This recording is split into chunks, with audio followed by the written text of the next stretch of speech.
Respectively, I realized that the three things that I focus on the most and that I try to integrate with every scenario and issue that I'm looking at are geopolitics, geoeconomics, and geotechnology.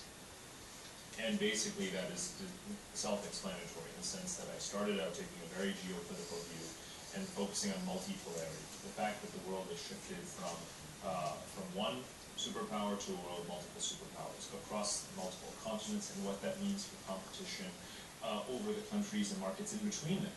And that's what my first book was about. Geoeconomics matters just as much. It's markets, it's currency reserves, terms of trade, and so forth, and foreign investment.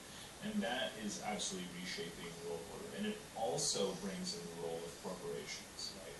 The private sector, private enterprise that controls most of the world's economy, particularly if you look at what deleveraging has done to the public sector and its debt, whereas the balance sheets of corporations looking quite healthy, emerging market corporate bonds, and these issues around commercial expansion of multinationals, those issues are incredibly fascinating to me and are really a megatrend. If you think about the expansion and spread of supply chains around the world, and how globalization is not just about what the US drives or Europe drives, but how emerging markets are trading with each other. And that is the second big trend. It's the fact, it's not just the rise of Asia. Anyone can tell you that the rise of Asia is a key trend. I believe it's actually the rise of all emerging market regions and their trade with each other. It's Latin America trading with Africa, with the Middle East, with Asia, and the Far East. All of those circumventing the traditional economic hierarchy. That's the second trend. The third is technology, geotechnology. It's the fact that the balance of innovation matters as much as the balance of power.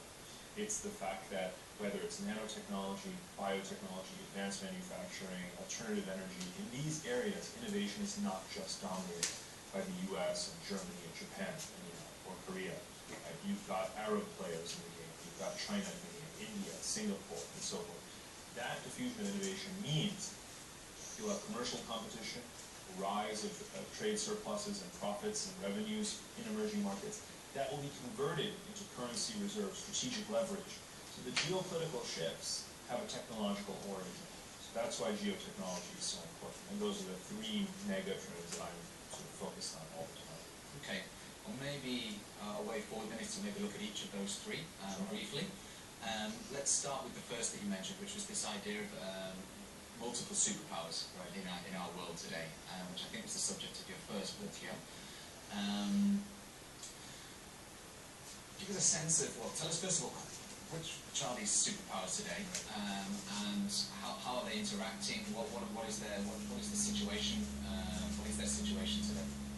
You know, the geopolitical landscape is, on the one hand, more dynamic than it's been in centuries. On the other hand, it's more fragile than it's been in centuries. So let's talk about the dynamism.